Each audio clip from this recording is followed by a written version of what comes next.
हौसले बुलंद कर, रास्तों पे चल दे, तुझे तेरा मुकाम मिल जाएगा।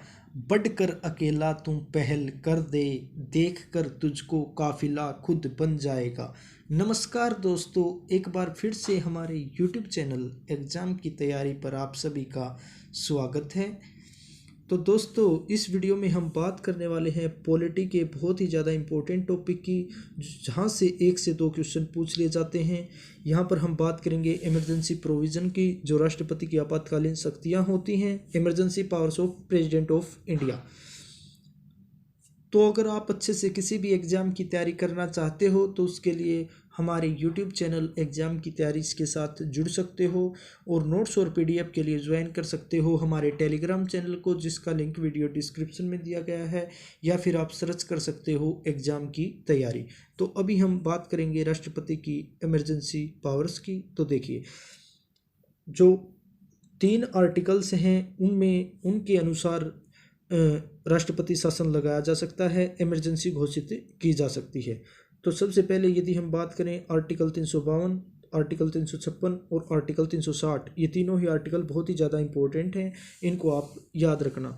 तो जो आर्टिकल 352 है उसमें संपूर्ण भारत में राष्ट्रपति शासन लगाया जा सकता है, नेशनल इमरजेंसी घोषित की जा सकती है। और जो आर्टिकल 356 है इसमें किसी भी राज्य में राष्ट्रपति शासन लगाया जा सकता है। और जो तीसरा है आर्टिकल 360, ये होता है फाइनेंशियल इमरजेंसी, जब कोई भी आर्थिक संकट आता है तो उसके तहत वित्तीय आपातकाल लगाया जा सकता है। तो यहाँ पर अभी हम एक एक करके पढ़ेंगे और ये बहुत ही ज़्यादा इम्पोर्टेंट रहने वाला है। तो देखिए, सबसे पहले यदि हम बात करें राष्ट्रपति की जो आपातकालीन शक्तियाँ हैं वो किस किस के तहत आती हैं। सबसे पहले आर्टिकल 352। तो जो आर्टिकल 352 है उसके अनुसार संपूर्ण भारत में राष्ट्रपति शासन लागू हो सकता है। और इसके क्या क्या कारण हो सकते हैं ये बहुत ही ज़्यादा इम्पोर्टेंट है। सबसे पहले बाहरी आक्रमण का समय, यदि दूसरा है युद्ध के समय, और तीसरा है आंतरिक अशांति या सैन्य विद्रोह। देखिए, यदि कोई भी देश बाहर से आक्रमण कर देता है, जैसे चाइना है, चाइना ने आक्रमण कर दिया, पाकिस्तान ने आक्रमण कर दिया, तो उस टाइम पर राष्ट्रपति शासन है वो पूरे भारत में लागू हो सकता है। इसके अलावा युद्ध का समय, यदि कोई गृह युद्ध हो गया, मतलब भारत में ही कोई युद्ध हो गया, इसके अलावा भारत पाकिस्तान का युद्ध हो गया, भारत चाइना का युद्ध हो गया, तो उस टाइम पर भी क्या होगा, संपूर्ण भारत में राष्ट्रपति शासन लगाया जा सकता है। इसके अलावा आंतरिक अशांति या फिर सैन्य विद्रोह, यदि सेना विद्रोह कर देती है सरकार के खिलाफ, या उस टाइम पर राष्ट्रपति शासन लगाया जा सकता है। और जो आंतरिक अशांति है, इस वर्ड को हटाकर अब सैन्य विद्रोह को आधार बना दिया गया है। कब से? ये 1978 से बना दिया गया है, जब संविधान संशोधन 44 के बाद से। तो अब तक हम बात करें तो 3 बार हमारे देश में, जो पूरे भारत में आर्टिकल 352 का प्रयोग किया गया है, उसके अनुसार 3 बार राष्ट्रपति शासन लागू किया गया है। यदि पहली 2 बार बात करें तो 1962 में और 1971 में, दोनों बार क्या हुआ था, युद्ध के कारण हुआ था। 1962 में भारत और चाइना का युद्ध हुआ था, उस टाइम पर राष्ट्रपति शासन लगा दिया गया था। और उस टाइम पर राष्ट्रपति कौन थे? डॉक्टर सर्वपल्ली राधाकृष्णन। इसके अलावा यदि हम बात करें 1971 की, तो 1971 में दोबारा से भारत और पाकिस्तान के बीच युद्ध हुआ था, और उस टाइम पर क्या लगा दिया गया था, राष्ट्रपति शासन। और उस टाइम पर राष्ट्रपति कौन थे? वो थे वीवी गिरी। और आपको पता होना चाहिए, जो वीवी गिरी थे ये भारत के प्रथम कार्यवाहक राष्ट्रपति हुए हैं।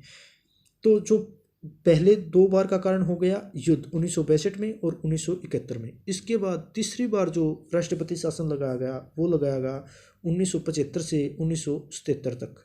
और इसका कारण क्या था? इसका कारण था आंतरिक अशांति, देश के अंदर आंतरिक अशांति। और उस टाइम पर देश की पीएम थी वो कौन थी? श्रीमती इंदिरा गांधी। और जो राष्ट्रपति थे वो थे फखरुद्दीन अली अहमद। कौन थे? फखरुद्दीन अली अहमद। तो ये 3 बार भारत में जो आर्टिकल 352 का प्रयोग किया गया है, जिसके तहत संपूर्ण भारत में राष्ट्रपति शासन लागू हो गया था। पहली बार 1962 में भारत और चीन के युद्ध के समय, और 1971 में भारत और पाकिस्तान के युद्ध के समय, और 1975 और 77 से आंतरिक अशांति के कारण। नेक्स्ट बात करें हम, अब हम आपको ये बता रहे हैं कि भाई जब भी राष्ट्रपति शासन लागू होता है तो राष्ट्रपति कब तक, कितने समय तक राष्ट्रपति शासन लागू रह सकता है। मान लो राष्ट्रपति आपातकाल की घोषणा कर देता है, एक बार यदि उसने घोषणा कर दी तो उसको 1 महीने के अंदर संसद से 2/3 बहुमत के साथ उसको पास करवाना पड़ेगा। कब तक? 1 महीने के अंदर, 1 महीने की अवधि तक। मतलब डायरेक्ट यदि राष्ट्रपति शासन लागू होता है तो वो 1 महीने से ज़्यादा नहीं होता। यदि संसद में 2/3 बहुमत से पास नहीं होगा तो वहीं से राष्ट्रपति शासन हट जाएगा। इसके बाद यदि वहाँ से बहुमत से वो पास हो जाता है, उसके बाद 6 महीने तक राष्ट्रपति शासन रहेगा, और 6 महीने के बाद फिर से 2/3 बहुमत के बाद के साथ पास करवाना पड़ेगा संसद से। यदि तब भी पास हो जाता है, उसके बाद जो राष्ट्रपति शासन है उसको अनंत काल तक बढ़ाया जा सकता है, जब तक राष्ट्रपति चाहे। तो यहाँ से बहुत ही इंपॉर्टेंट क्वेश्चन बन जाता है कि राष्ट्रपति शासन कब तक लागू रह सकता है। तो ये अनिश्चित काल तक लागू रह सकता है, जब तक राष्ट्रपति चाहे अनंत काल तक लागू रह सकता है। लेकिन इससे पहले जो कंडीशंस हैं, पहले 1 माह के अंदर 2/3 बहुमत से पास करवाना पड़ेगा, और उसके बाद 6 महीने के बाद 2/3 बहुमत से संसद से पास करवाना पड़ेगा। तो ये बहुत ही ज़्यादा इम्पोर्टेंट है। इसके बाद यदि हम बात करें आर्टिकल 356 की, तो जो आर्टिकल 356 है इसके अनुसार किसी भी राज्य में राष्ट्रपति शासन लगाया जा सकता है। लेकिन क्या कंडीशन है? यदि कोई भी राज्य सरकार संवैधानिक नियमों के अनुसार कार्य नहीं करती है तो राष्ट्रपति शासन वहाँ पर लगाया जा सकता है। और सबसे बड़ी बात, यदि किसी भी स्टेट में, किसी भी राज्य में राष्ट्रपति शासन लगा दिया, उसके बाद वहाँ का जो कार्य है वो किसके अंडर में चला जाता है? सारे कार्य हैं, जो सारी शक्तियाँ हैं वो राज्यपाल के पास चली जाती हैं, और सभी अधिकारी हैं वो राज्यपाल के अंडर में काम करते हैं। अब बात करें, सबसे पहले जो राष्ट्रपति शासन है वो कहाँ लगाया गया था? ये लगाया था पंजाब में। कब लगाया गया था? 1951 के अंदर। कब लगाया था? 1951 के अंदर। नेक्स्ट बात करें, सबसे ज़्यादा बार अब तक किस राज्य में राष्ट्रपति शासन लगाया गया है? तो ये लगाया गया है मणिपुर में 10 बार। कितनी बार? 10 बार। अब नेक्स्ट बात कर सकता है, संपूर्ण भारत में तो जो राष्ट्रपति शासन है वो अनंत काल तक लागू रह सकता है, मैंने आपको बताया है। अब जो यदि राज्य की बात करें तो उसमें जो राष्ट्रपति शासन है वो कब तक बढ़ाया जा सकता है? तो ये अधिकतम 3 साल तक बढ़ाया जा सकता है। यहाँ से ये बात बहुत ही ज़्यादा इम्पोर्टेंट है। नेक्स्ट यदि हम बात करें आर्टिकल 360 की, तो जो आर्टिकल 360 है उसमें क्या है?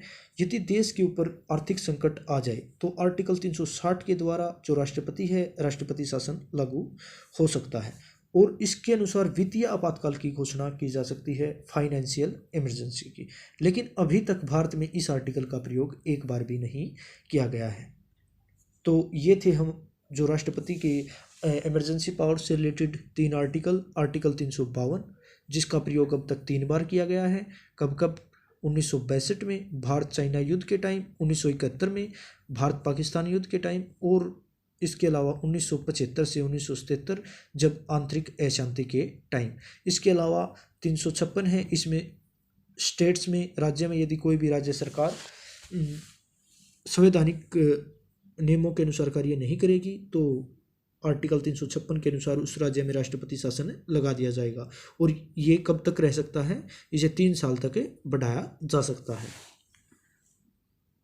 और सबसे ज़्यादा बार मणिपुर के अंदर है जो वो राष्ट्रपति शासन लगाया गया है। इसके अलावा 360 है आर्टिकल, इसमें वित्तीय आपातकाल घोषित किया जा सकता है, और अब तक भारत में इस आर्टिकल का प्रयोग एक बार भी नहीं किया गया है। तो ये थे जो राष्ट्रपति से रिलेटेड इमरजेंसी पावर्स, आपातकालीन शक्तियाँ। तो अगर आपको वीडियो पसंद आई है तो वीडियो को लाइक कर लीजिए, ज़्यादा से ज़्यादा शेयर कीजिए, और यदि आप किसी भी एग्ज़ाम के अच्छे से तैयारी करना चाहते हो तो जुड़ जाइए हमारे चैनल एग्ज़ाम की तैयारी के साथ। नोट्स और पीडीएफ के लिए ज्वाइन कर सकते हो टेलीग्राम चैनल को, जिसका लिंक दिया गया है वीडियो डिस्क्रिप्शन में, या फिर आप सर्च कर सकते हो एग्ज़ाम की तैयारी। तो अच्छे से पढ़ते रहिए, स्वस्थ रहिए, मस्त रहिए, ओके, थैंक यू।